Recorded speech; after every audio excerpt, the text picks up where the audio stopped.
Nirmala ji, thank you very much once again for giving us this exclusive, very special interview like every year after the budget.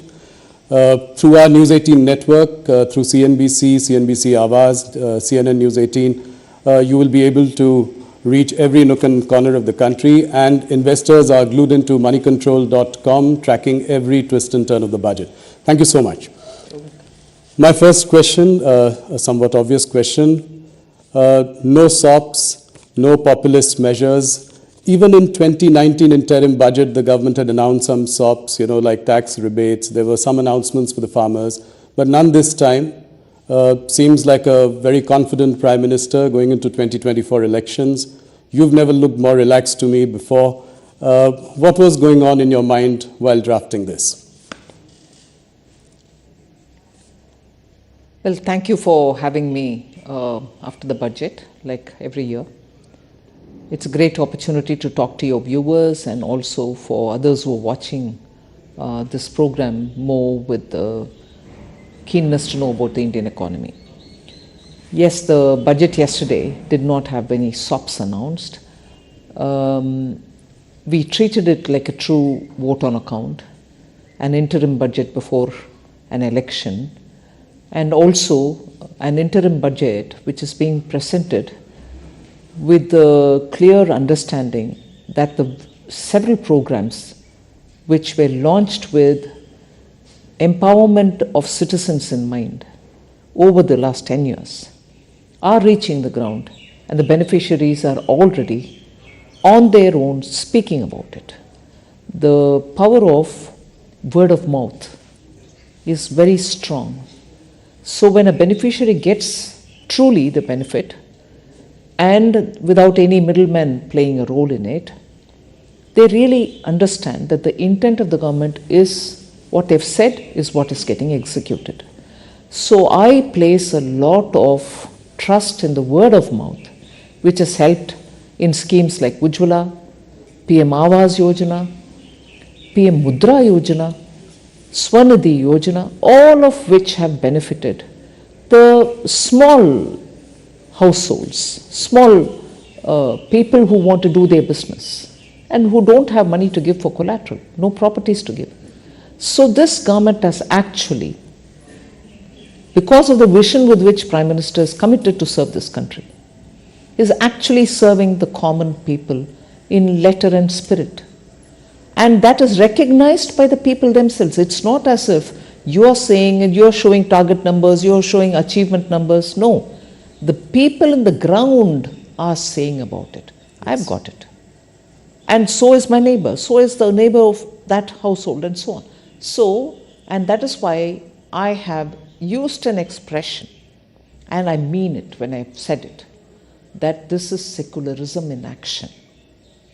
This is where we have not shown any difference between members belonging to this community or that community, this religion or that religion, or somebody's relative and not relative. No difference. The project reaches the ground for everybody who deserves to get it. And if they are eligible, they get it, irrespective of who they are. And therefore, in every way, the principle of empowerment, the Sabka Saath, Sabka Vishwas, Sabka Vikas, has been executed in every way. And that is the sense of confidence that the blessings of the people are not just at the time when we gave promises, but the blessings are even now coming in abundantly to say, yes, you've kept up your word. It is what the Prime Minister has also been talking about, the four castes, as he calls it. That's right. The poor, women, farmers, youth. So I think that is the cornerstone of this part, of this speech. Nirmala ji, you've steered the economy in difficult times. If I look at your last 5 years, there's been the pandemic. Right now, 2 wars are going on. Even then, we are projected to grow at 7.3%. Now, if I were to look at the nominal GDP, which has grown only 10.5%, consider an inflation of 4.5%, do you think that 7% itself would be challenging? I mean, do you think it is realistic for us to grow on those lines? The Chief Economic Advisor has also commented in his preface. He's elaborated on how 7% is not difficult to achieve. Globally also, the various organizations which look at economies of all countries, like IMF for instance, has also enhanced their own assessment. So, upgrading our growth estimates is not just singularly our business. People are seeing that fundamentally a lot of activities are happening. The robustness of the economy has not slackened anywhere. It has maintained its, the buoyancy with which things are happening, not just revenue collection when I'm talking of buoyancy. So there is reason to believe, yes, it is possible.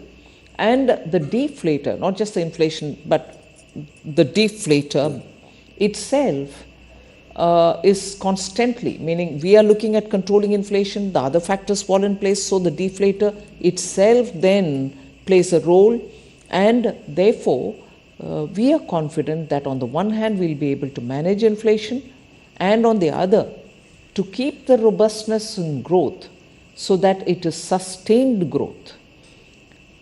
We have made every effort to look at both growth driving elements and inclusivity driving elements so that nobody is left out from this growth process, both to contribute and to gain from.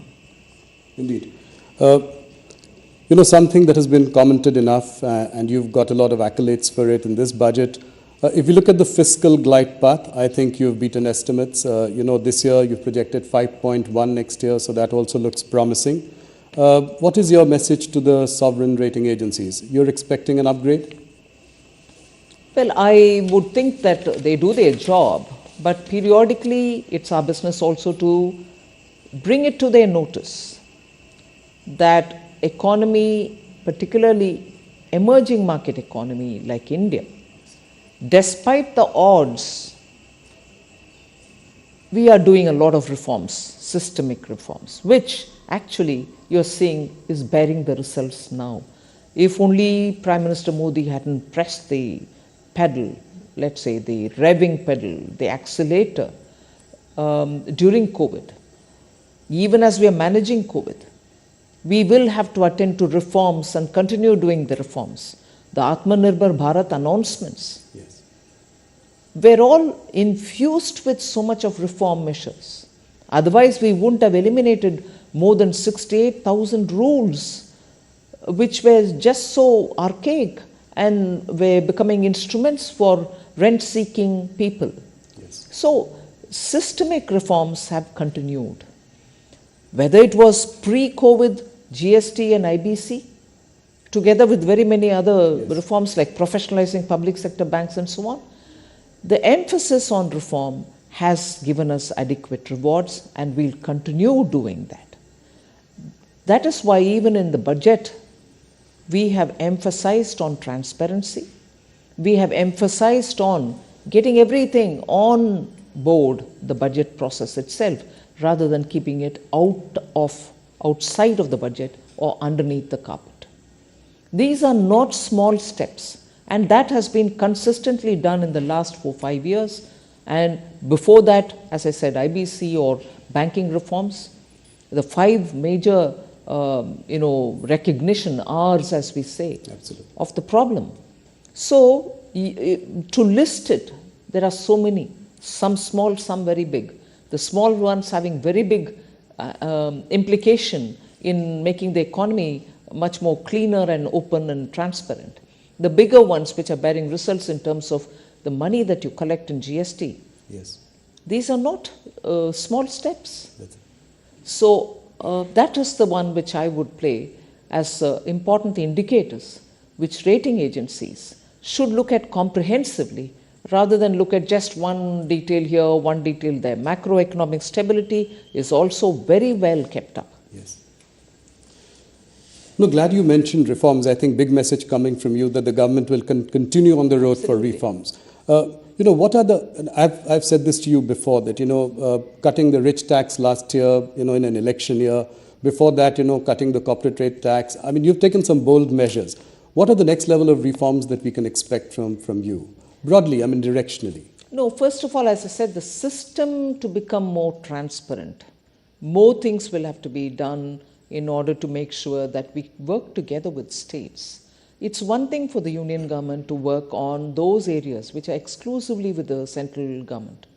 But where there are overlaps, there are some states which have come about enthusiastically to say, yes, we should benefit also from this vibrancy which results after such measures are taken.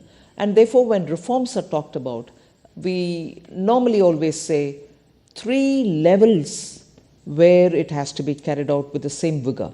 Yes. The central government, the state government, and then the local bodies. Yes. Now, working with the state governments has already started happening. The last few years, you see very many areas where we are working together. The local body level, the municipal, urban local bodies, the panchayats, we need to have greater interchange of ideas and working together with them also. That will also continue now. Okay. Finance Minister, if I were to ask you this one question, with the exception of Air India, no strategic privatization has taken place, any significant. Whether it is IDBI, Concor, SCI, banks. Why has your government sort of repeatedly kind of underperformed on this disinvestment aspect? I mean, is the thinking changing within the government? Are you looking at sort of strategic sales and not maybe offer to sell completely? Is there some shift in the thinking? I would want you to, first of all, put that question into the frame that I have laid in the matter of public sector enterprises policy. Right.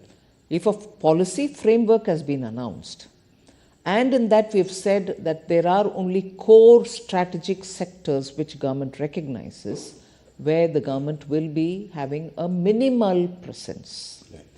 And even in those sectors, private sector will be allowed to, or it will be completely open for them to participate in total.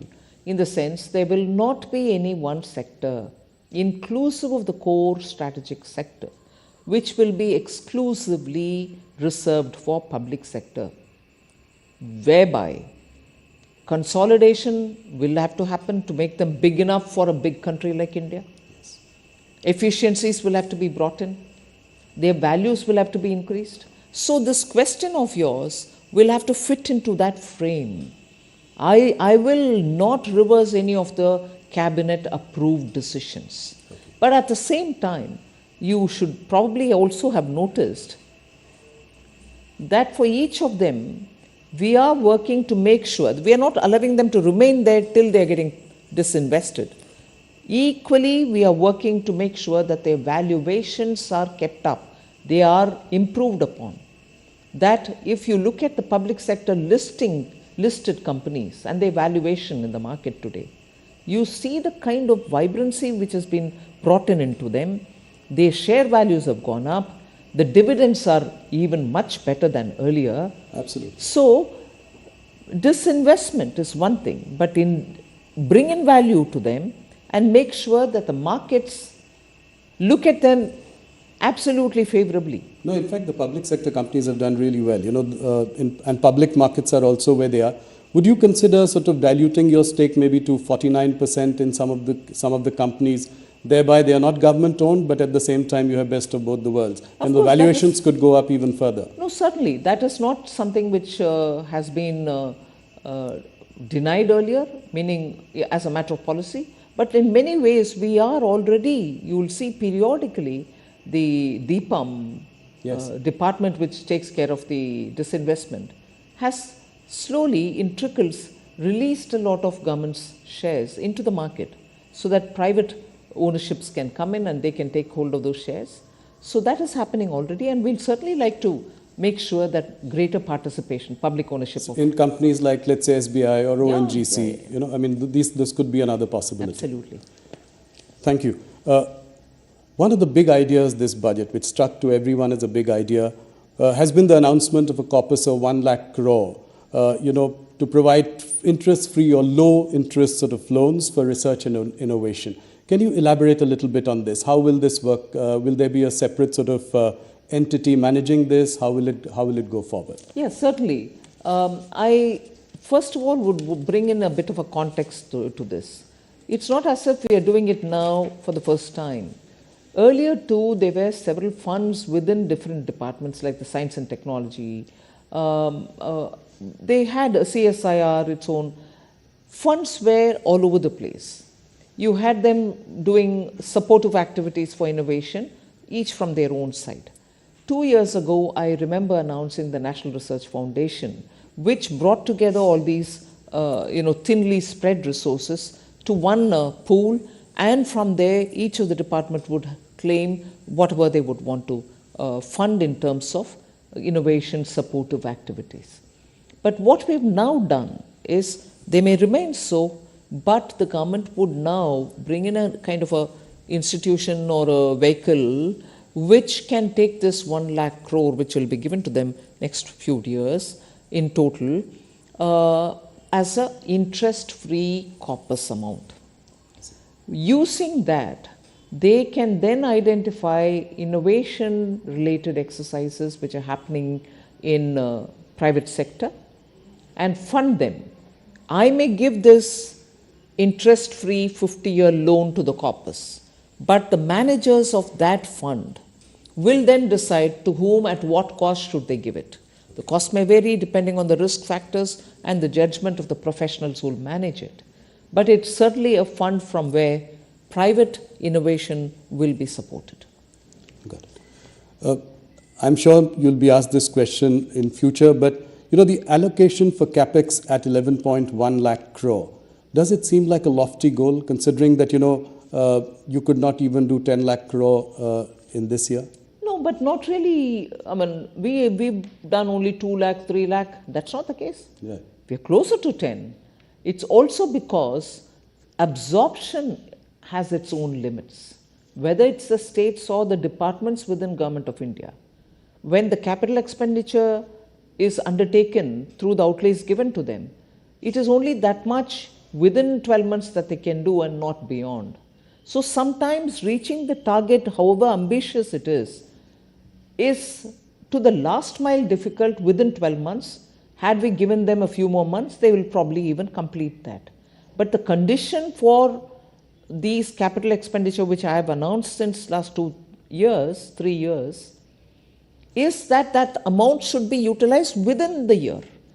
So many of the state governments which take the money, which are very good in implementing, in fact, I find states very enthusiastic in wanting to avail of this facility. The difficulty comes that if you restrict them to using it within 12 months, and which is what we aim at, we want them to use it within 12 months. So I'm not saying restrict in that sense, but within 12 months when you are expected to spend that money, there are times when completely utilizing it becomes difficult. They partly use it. That is why 10 lakhs you might reach 9.2 and not touch 10, but achieving 9.2 within a matter of 12 is, I think, good enough. So to increase it to 11, I'm very hopeful it will definitely get used. And the amounts which are being given to the states are also having high utilization. Nirmala ji, if I'm right, we get a sense that there is an indication of tapering of government spending. I know we've discussed this in our last interview as well. You expect private sector also now to do some heavy lifting. So we are seeing some of the sectors looking up now. There are investments in steel, aviation, power, machinery. But are you happy with the level of private sector participation? You said that they are like Hanuman, and Hanuman has no idea of his own power. When do you think that this Hanuman will lift the economy mountain? Well, I think, as you said, they are coming out.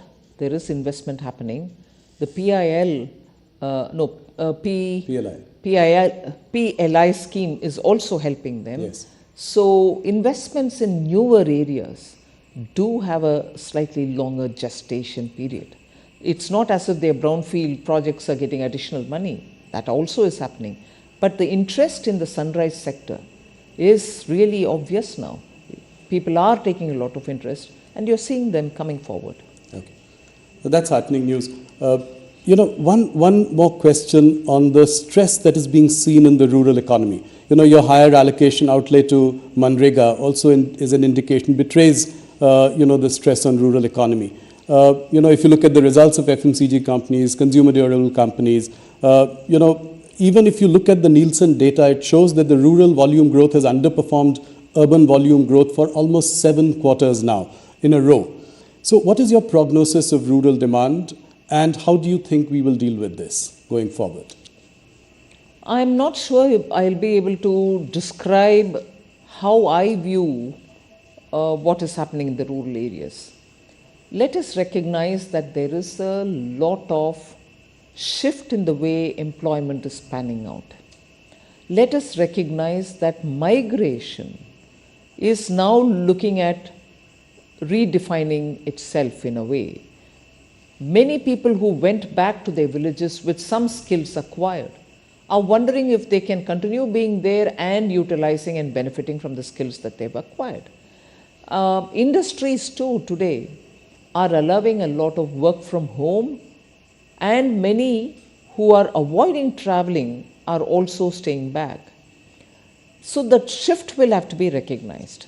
But equally, that's not to say people are staying back home without work or staying back and working from there with large companies being established everywhere else. So there is a transition happening undoubtedly. Yes. Second, there's also this little savings which is coming through, which we are seeing from the various fixed deposits which are growing as different from small savings. Yes. You're also seeing some middle class looking at savings through the stock markets, demat accounts, and so on. So the indicators with which we are looking at the rural economy may vary, and there are very many newer indicators which we may not want to miss out on. Yes, I agree, FMCG market will also tell us that durable consumables are not being consumed as much as before. Yes. But, well, I take that as one indicator, but equally, the kind of activities which are now happening in the rural areas, because of better connectivity, because of other digitization, are also yet to be measured, I would think. Okay. One thing related to, the job market, especially, if you look at the campus recruitment in engineering colleges and MBA colleges. So on one side, there is this, the economy is doing well, and all indicators point to that. But on the other hand, the campus recruitment this year has been muted. Salaries have been lower. Many students have not got a job offer yet. How do you see this, in relation to the overall big picture? See, the question about employment, I am afraid we are repeatedly focusing only on those indicators pertaining to the formal economy, which is important. I am not denying its role. So college recruitments, IIM like campuses are important. But equally, the jobs that are getting created in the middle and lower order are not getting counted at all. I would look at the way in which banks and their credit offtake is happening in small and medium businesses. The new companies which have got registered, which is a data which I have put out from the MCA, the number of new companies which have started are certainly not people who are being recruited for jobs. They are people who are investing money, believing in their skills, registering a company, and probably giving jobs for others. Why would new companies get registered in a bigger number than before if employment is not being offered? The companies cannot operate in vacuum without human beings in them. So I think a fairer, open, and an exhaustive picture of India's employment, both in the formal and non-formal areas, will have to have some kind of a wider base with which, and we need to bring in such data so that the discussion can be more informed. And I think the global slowdown is also having an impact on our jobs, especially at the higher end, right? I mean, in IIM campuses or engineering colleges, etc. Equally, because of the way in which artificial intelligence is coming, the kind of job requirements that are expected of new recruits are also changing. So the people with old skill sets are now expected to have additional newer skill sets for entering into a certain area which till now did not exist. So we are lots of calibrations are required in understanding this. That's right.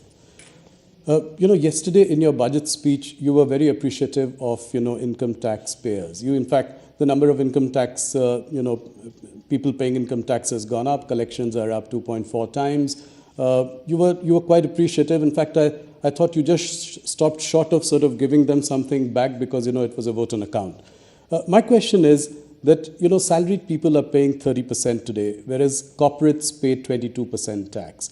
In the longer term, directionally... Corporates meaning as an entity, yes, the company. That's right. So I'm saying in the longer term, directionally, do you think you would align this in some way or the other? I'm talking about the longer term. Well, the direct taxation reforms are a steady job in the pipeline, and some results come out and more work is happening. So direct taxation is something on which one ease of the taxpayers' facilitation which has to be improved, and also one of the things happened yesterday, one of the serving the customer better business in the taxation regime happened yesterday, but more work can always be done. Yes, so salaried can be more hopeful in the coming days in your July budget. I'm not saying anything now. No, I know that. I mean directionally over the long term. You managed inflation very well in the past few years. What about food inflation? That's really pinching the common man. Pulses are up 20%, vegetables 27%. Any plan to sort of rein in food inflation? See, food inflation cannot be spoken as one basket. Yes. Or one item. It has so many different components. If pulses are becoming more expensive, we are import dependent to meet adequacy in meeting their demand. In the sense we are not self-sufficient. We need to import to meet our demand, and when you depend on imports, the prices are determined by the supplier, not by us. So when it is pulse or dal, where the prices have to be controlled, so much has to be done well in advance. If you know your crop is only X and not what you need, then you pre-plan imports. You have to touch on very many countries to get the imports and so on. And in that, of course, the role of the traders is very important. Yes. That is one thing. Second is you're looking at other seasonal vegetables, which can equally be affected by drought or by excess rain. That's true. No import substitution or no import in the last minute can help us. If suddenly one particular crop, say of potatoes or onions or tomatoes, are lost, the last minute procurement from somewhere else is also fraught with difficulties. That's good. So the treatment for controlling price for pulses and the perishable crops and let's say rice which can be stored are all very different. And that is why there is a committee in Government of India which looks into this and makes sure that periodically you're able to get in time those based on estimates. It's an ongoing job. It's not with a deadline. It has to keep happening.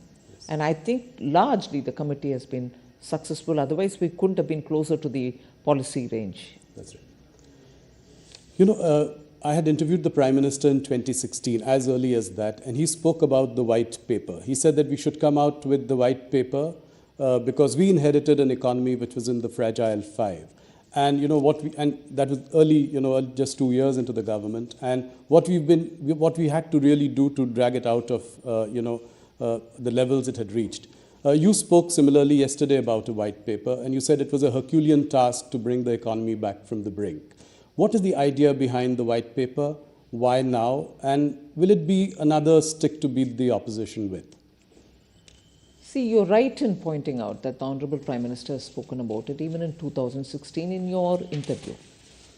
Then it was so many different sections of our society themselves suggested to us that you better bring a paper out, white paper out, to say why Indian economy has reached the fragile five, to say why our banks had become such a black hole.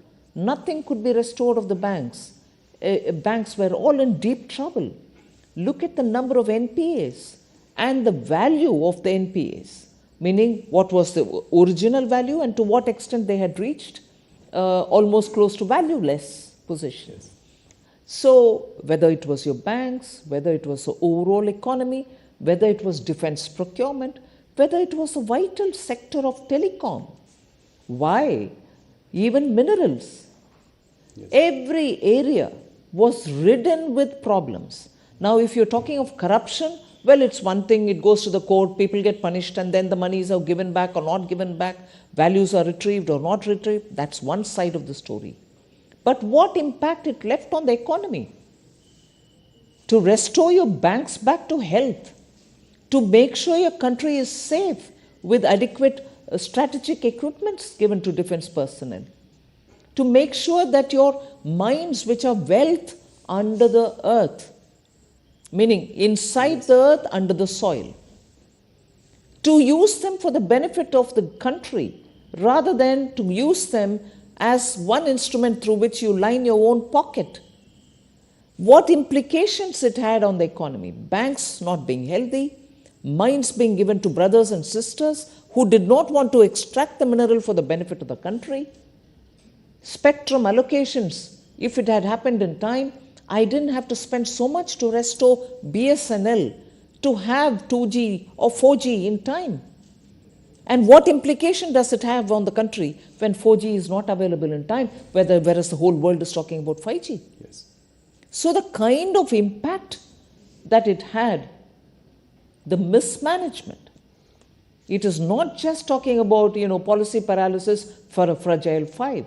It's talking about every one of these steps, which one in morally, which number one, morally was immoral, in the sense was not right, and equally the kind of positive effect, if it had happened very well in a transparent fashion, it would have had on the economy. We lost 10 glorious years, and to restore it to that position back and then to pull it up to now get closer to the world's third largest economy is a Herculean task, which I'm grateful this country had a Prime Minister like Modi ji, who single-mindedly said, I will restore this economy back, it's my service to the nation. Yes. Otherwise, it wouldn't have happened. So why the white paper now? Yes. We've had 10 years, and prior to that, there was a 10 years where you saw all this happening. Policy paralysis, corruption, nation losing its endowments, and so on. 10 years under Prime Minister Modi. What kind of course corrections had to happen? Yes. What kind of restoring confidence had to happen? What kind of pulling back from rut that had to happen? And equally, making sure you're purchasing the equipments, you're removing BSNL from distress, you're making sure BSNL employees are given their due, you're making sure the country gets 5G, not just 4G. Look at the coverage India has in 5G today. I agree. All this, and to make sure that the investor confidence is not just intact, but is growing, that within a matter of 8 years, I would say, we've reached $596 billion as our foreign exchange reserve. Just compare that with the last 10 years.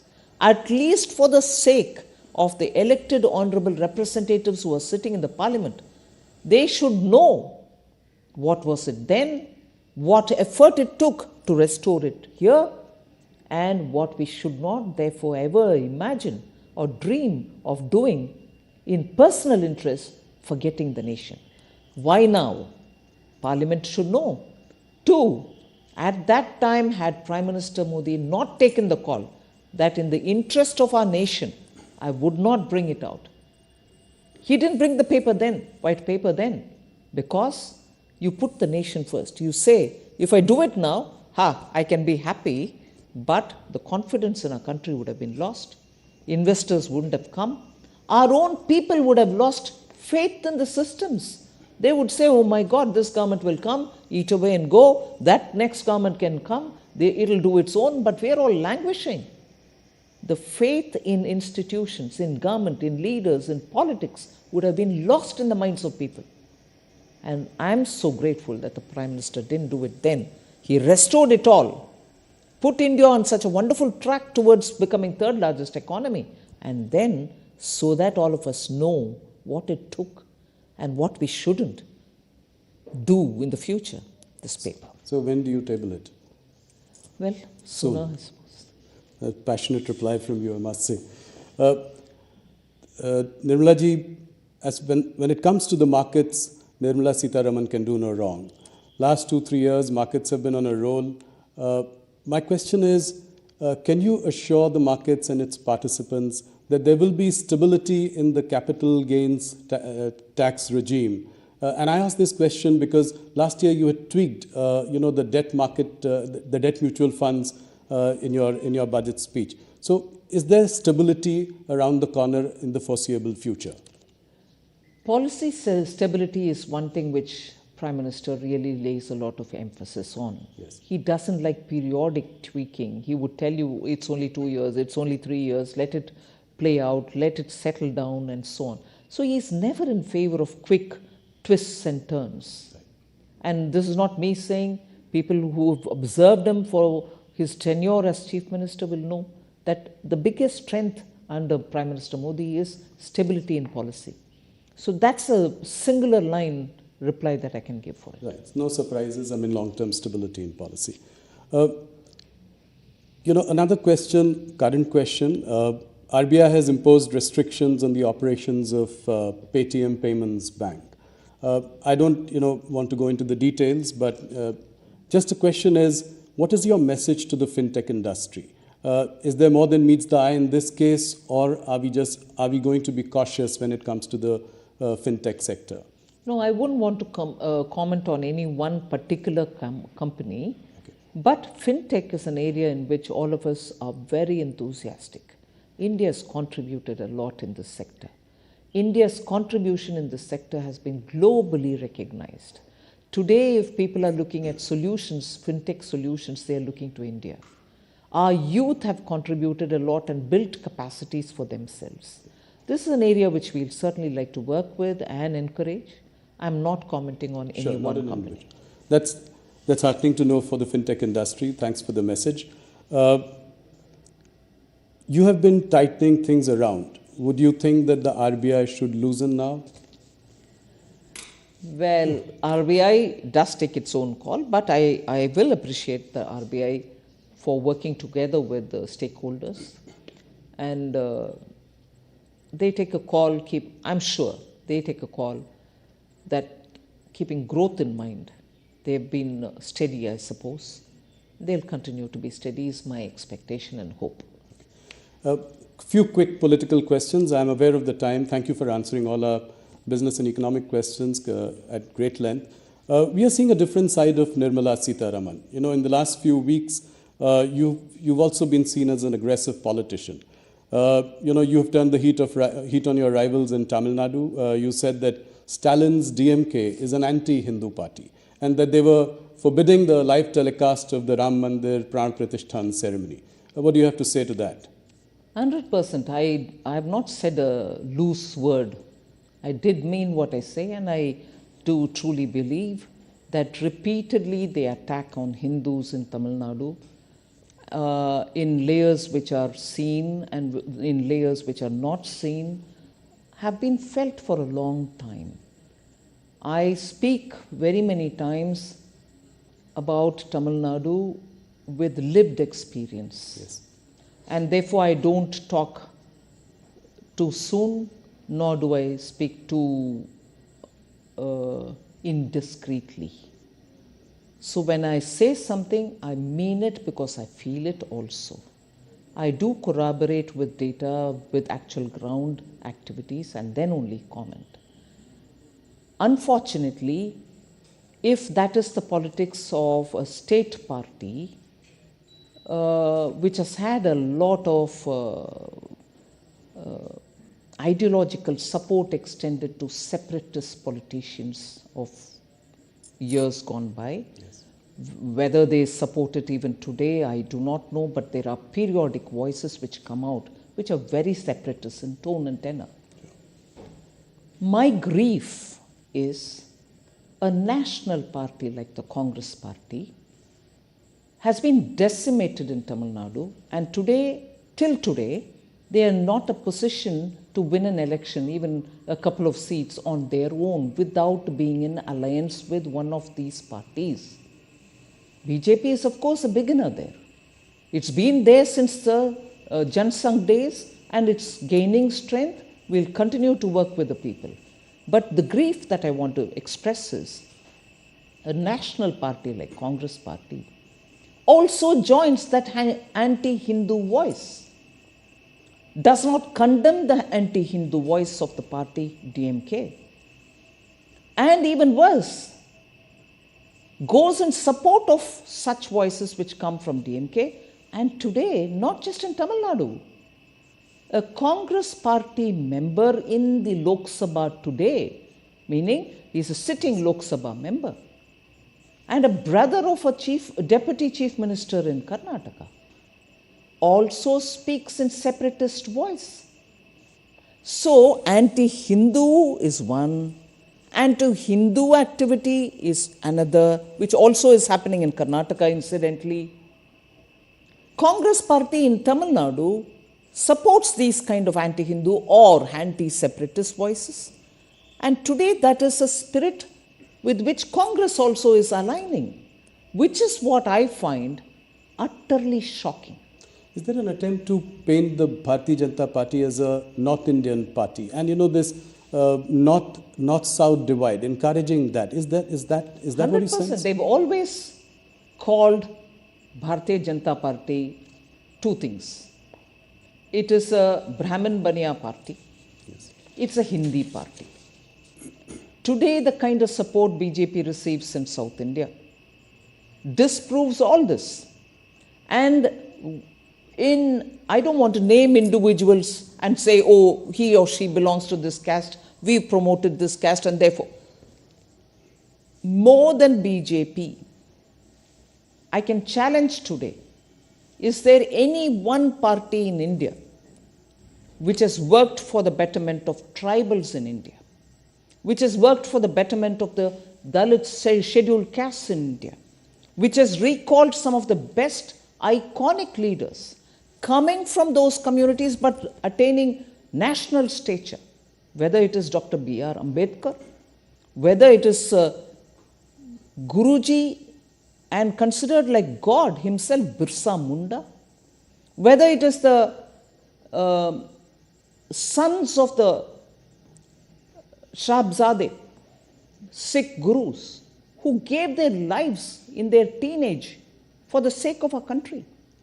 So in any one of these, I want to ask, is there any one party in this country which has as much served as the BJP? So what is Hindi party? When Prime Minister of India is talking about all languages, he quotes Thiruvalluvar. Yes. He quotes from Purananuru. Every given opportunity, he takes the languages even to the UN. So, Tamil Nadu's politics, speaking of these kind of things, has happily kept the Hindi-speaking parts of the country, even if they are in alliance with them, away from the separatist rhetoric. So you think, oh, we are in alliance with that party, they cannot do any wrong. Yes. But they've been speaking all these separatists earlier. They're speaking anti-Hindu earlier, only because of the language gap. Just as they didn't want to learn Hindi, many of the North Indians didn't want to learn Tamil. So there's never been an understanding, a comprehensive, complete understanding of what's developed in Tamil Nadu. So are you hopeful that the BJP will do better this time in South India? I mean, how many seats do you see them getting out of 131 seats? It's difficult to talk about number of seats, but I'm sure but in the efforts which are being made by Tamil Nadu BJP unit. So you're likely to open your account in these states like Tamil Nadu, Andhra We'll Pradesh? certainly work for the people and hope to have their Kerala. blessings. Of course. Tamil Nadu, you have No, whether it's Kerala, whether it's Tamil Nadu, lots of work is happening and people are responding as well. Are you likely to contest the elections? I don't think. No. It's my party's decision. Okay. One last question on 2024. What is your assessment? How many seats do you think that the BJP is likely I'm not to get? sure I'll again Yeah. speculate on the number of seats. Better than last time? Much better than last I time? think people will see the truth and commitment and dedication with which the Honorable Prime Minister has been working. They are blessing him. They are seeing his earnestness. They are seeing how non-stop he puts the people of India and the nation first among everything else. So I'm confident. The opposition has constantly been crying themselves hoarse about the use of intelligence agencies. So whether it is Kejriwal or Mamata Banerjee's leaders in West Bengal or Hemant Soren more recently, they complain that there is harassment by central investigative agencies. And if the leaders jump onto the other side and join the BJP, then they are let go scot-free. What do you have to say? My last question. Now, first of all, many of the cases in which the CBI or the Enforcement Directorate or the income tax pursue cases cannot come to the level of asking for custodial or asking for interrogation or arrest can happen overnight. You will be surprised in many of these cases. The cases were originally filed during UPA times. Many of these cases belong to that era. You know the Indian system, the level and the time consumed for each stage to mature and to reach a stage where summons are being served. It consumes a lot of time. Many of these are from that era case. So it's not as if we've done it. One. Second, a survey or a search happens. Tell me if they've come empty-handed. Roomfuls of cash. Equally, when we are talking about common man adopting to technology, doing digital payment, you have people sitting with tons of currency notes in their homes. Nowadays, everything is videographed. I can't sit here and say, I found so much cash in your house without a proof. The video shows in the bathroom, in the bedroom, in lockers, tons of cash being kept. What explains that? So it's very well to use that as a whip to hit at the ruling party to say you're using the Enforcement Directorate or CBI. These are professional agencies. They take huge time to make their cases compact and ready because everything is now monitored by the court once the charge sheet is filed. Yes. And you have to submit the documents to the court. You can't just go there and say, I found this, I found that. Records prove it. So, era is changing. People don't like to have corrupt leaders. So when the Enforcement Directorate go and knock at the doors and come out with such pictures, common people are seeing it. You may cry hoarse, as you said, saying it is being politically used. I'm sorry. It is something which was case from your era. You filed a case against your own ally. There are partners in crime. And then there are partners and enemies also. Yes. Nirmala, thank you so much for answering all our questions. You answer economic questions and political questions with equal felicity and passion. It's always such a pleasure to speak to you. Thank you so much. Thank you very much, Rahul.